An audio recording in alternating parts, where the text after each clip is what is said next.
ሰላም ጤና ይስጥልኝ የተወደዳችሁና የተከበራችሁ ክብራትና ክብራን አድማጭ ተመልካቾች በያላችሁበት የዓለም ጥግ ሁሉ ሰላምታ ይድረሳችሁ። አድማጮቻችን፣ ተመልካቾቻችን ለዛሬ ረፋድ ይመጥናቸዋል ያልኳቸው ነጫጭር የአገር ቤት መረጃዎችንም አሰማችኋለሁ። ባሮ ሚዲያ ላይክ፣ ሼር፣ ሰብስክራይብ እያደረጋችሁ እነዚህ መረጃዎችንም እንድትከታተሉ በአክብሮት እጠይቃለሁ። አድማጮቻችን፣ ተመልካቾቻችን በሀገራችን ኢትዮጵያ በአማራ ክልልና በኦሮሚያ ክልል ከጦርነት ባሻገር አፈሳው ተጠናክሮ መቀጠሉን ከሀገር ቤት የሚወጡ መረጃዎች ያመላክታሉ። ጦርነት አለበት የተባለው አማራ ክልል ሰሜን ወሎ ቆቦ፣ ራያ ጎብዬ አካባቢ አፈሳው ለጉድ ነው ተብሏል። ኦሮሚያ ክልልም ናዝሬት ወጣቶች ወጥቶ መግባት ያልቻሉበት ሁኔታ ተፈጥሯል። እናቶች ገንዘብ እየከፈሉ ለሚሊሻ ልጆቻቸውንም እያስቀሩ እንደሚገኙ የተገለጸበት ሁኔታ ነው ያለው። እንግዲህ አንዳንድ ቦታ ላይ ሀገር ቤት ደውለን ነበር። ማህበረሰቡ ምንድን ነው ከዚህ በፊት ልጆቻችሁን እያዘመታችሁ እየመረቃችሁ ወደ ግንባር እየላካችሁ ነበር፣ በሶም እያዘጋጃችሁ የእንጀራ ድርቆሽም እያዘጋጃችሁ ለወታደር ድጋፍ ስታደርጉ ነበር። አሁን እንዴት ልጆቻችሁን ገንዘብ እየከፈላችሁ ከሚሊሻ ልትቀበሉ ቻላችሁ ብለን አንዳንድ እናቶችን በውስጥ በኩል አናግረናል። አድማጮቻችን፣ ተመልካቾቻችን በጣም የሚገርም መልስ ነው የተሰጠን። በተለይ ከኦሮሚያ የሚገራርሙ መልሶች ናቸው ያገኘ ነው። ቀደም ሲል ኢትዮጵያ ተወራለች ብሎ ጠቅላይ ሚኒስትሩ ጥሪ አድርጎ ነበር። የኢትዮጵያ መከላከያ ሰራዊት ሰሜን እዝ በተኛበት ታረደ ተብለን ተነግሮን በእጅጉ አዝነን ልጆቻችን መርቀን በሰላም ተመለሱ ብለን ሸኝተናል፣ ድርቆሽም አዘጋጅተናል፣ በሶም ፈጭተናል ይላሉ እናቶች። አሁን እየተደረገ ያለው ጦርነት ግን የአማራ ሕዝብ ነው እየሞተ ያለው። ይሄንን መረጃው አለን። እዛ አካባቢ ላይ የዘመቱ ወታደሮች ወደ ሀገር ውስጥ ገብቷል ነግረውናል ይላሉ። እንግዲህ ልዩነቱ እዚህ ላይ ነው። የአማራ ሕዝብ የተከፈተበትን ጦርነት ለመመከት ሳይወድ በግድ ጫካ መግባቱን ሌሎች ብሔር ብሔረሰቦችም በውል ያውቃሉ ማለት ነው። ምናልባት እነዚህ ብሔር ብሔረሰቦች ወጥቶ ሰላማዊ ሰልፍ ለማድረግ አቅም ስለሌላቸው እናውቃለን፣ ከተናገርን እናልቃለን የሚለውን ሕግና ደንብ ፈርተው ካልሆነ በስተቀር በአማራ ሕዝብ ላይ እየተደረገ ያለው ጦርነት እያንዳንዱ ከሰሜን እስከ ምዕራብ፣ ከምዕራብ እስከ ደቡብ፣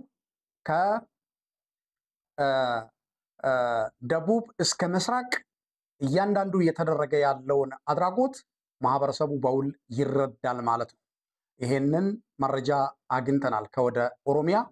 ለዚህ ነው ልጆቻችን አልባሌ ቦታ ላይ ሄደው ከሚሞቱ እንዳይዘምቱ ያደረግነው የሚሉት በርካቶች በዚህ ጉዳይ ላይ ይስማማሉ። አድማጮቻችን፣ ተመልካቾቻችን እንግዲህ ይህ ጉዳይ ሁላችንም የሚያግባባ ሁላችንም የሚያስማማ ነገር ሆኖ ነው ያገኘ ነው። ምክንያቱም አማራ ክልል ላይ እየተደረገ ያለው ጦርነት ፍትሃዊ አይደለም፣ ፍትሃዊ ጦርነት አይደለም። የአማራ ሕዝብ ሳይወድ በግድ ተገዶ ነው ወደ ጦርነት ውስጥ የገባው። ምክንያቱም ወጥቶ መግባት አትችልም፣ በማንነቱ ስለተከለከለ ነው ሁሉም ነገር ወደ ጦርነት ሊገባ ይቻለው ማለት ነው። ስለዚህ ፋኖ ወደ ጫካ የገባው የመጨረሻ ያለውን አማራጭ በማጣቱ ወደ ጦርነት ገብቷል ማለት ነው። ይሄ ሌሎች ብሔር ብሔረሰቦችም ያረጋገጡበት ሁኔታ መኖሩን ተመልክተናል። ይሄንን አፈሳ ፈቃደኛ ያልሆኑትን ልጆቻቸውን እየከፈሉ እያወጡ እንደሚገኙ ከኦሮሚያ ክልል የሚወጡ መረጃዎች ያመላክታሉ። አማራ ክልልም አንዳንድ ቦታዎች ላይ አፈሳው ተጠናክሮ መቀጠሉን ተሰምቷል። ወደ ትግራይ የሚወስደን መረጃ ስንል የነጌታቸው ረዳ ህዋት ከነደብረ ሲሆን ህዋት ሙሉ በሙሉ በይፋ ተገንጥያለሁ ብሏል። ራሱን የቻለ ፓርቲም መመስረቱን የተሰማው የጌታቸው ረዳ ቡድን እንግዲህ የደብረ ጽዮን ቡድን የትግራይ ህዝብ ጠላት ነው ሲል ወርፎታል። የትግራይ ወጣቶች፣ ምሁራን እና የሲቪክ ማህበራት እንዲሳተፉበትም ጥሪ አድርጓል። ደብረ ጽዮን ቡድን የህዝብ ሀብት መዝረፍና በሙስና የተጨማለቀ ነው ብሏል።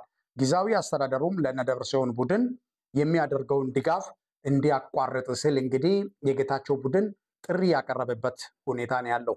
አድማጮቻችን፣ ተመልካቾቻችን ህወሓት ተከፈለ የምንለው እንግዲህ አንዱ ይሄ ነው። ህወሓት ተከፈለ የምንለው አንዱ ይሄ ነው።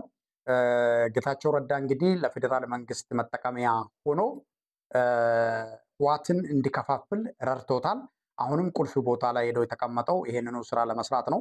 ብልጽግና እንግዲህ ከሚጠቀምባቸው ከአፈሙዝ ባሻገር የፖለቲካ አስተላለፍ፣ የፖለቲካ ስልት፣ የፖለቲካ ሴራ በደንብ አድርጎ እየተጠቀመ ይገኛል። ጌታቸው ረዳም እንግዲህ ከትግራይ ፖለቲካ አርቅም ያለበት ዋናው ትልቁ ምክንያት አሁንም የእሱን ቡድን በትግራይ ውስጥ ፓርቲ አቋቁሞ ህወሓትን የማዳከም ስራ እንዲሰራ የፌዴራል መንግስትም እጁ እንዳለበት አንዳንድ የመረጃ ምንጮች ሹክ ብሎናል። አድማጮቻችን፣ ተመልካቾቻችን እንግዲህ በ50 ዓመት ታሪክ ህወሓት በዚህ ልክ ተዋርዶ የዲያስፖራው ማህበረሰብም በውጭው በተለያዩ ሶሻል ሚዲያ ላይ የመጡ ህወሓትን የሚተቹ ሀሳቦችን እየሰነዘሩ ይገኛሉ።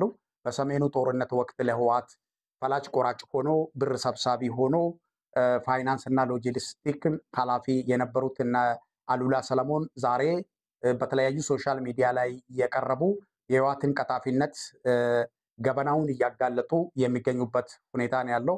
ህወሓት ብቻውን መቅረቱን በቂ ማሳያዎች እየተመለከትን እንገኛለን።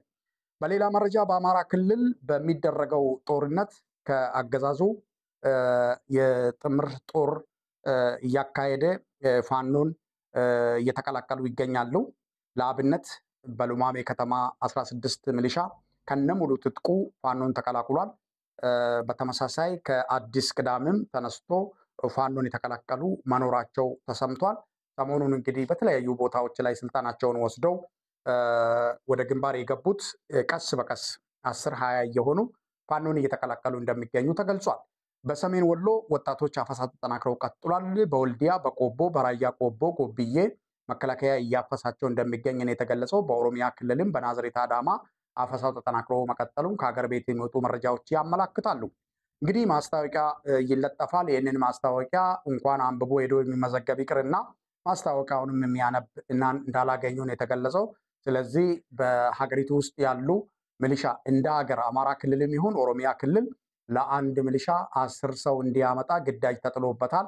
ሚሊሻ የሚያገኘውንም ብር እየተቀበለበት የሚለቅም አለ፣ ይዞም የሚያስረክብ አለ።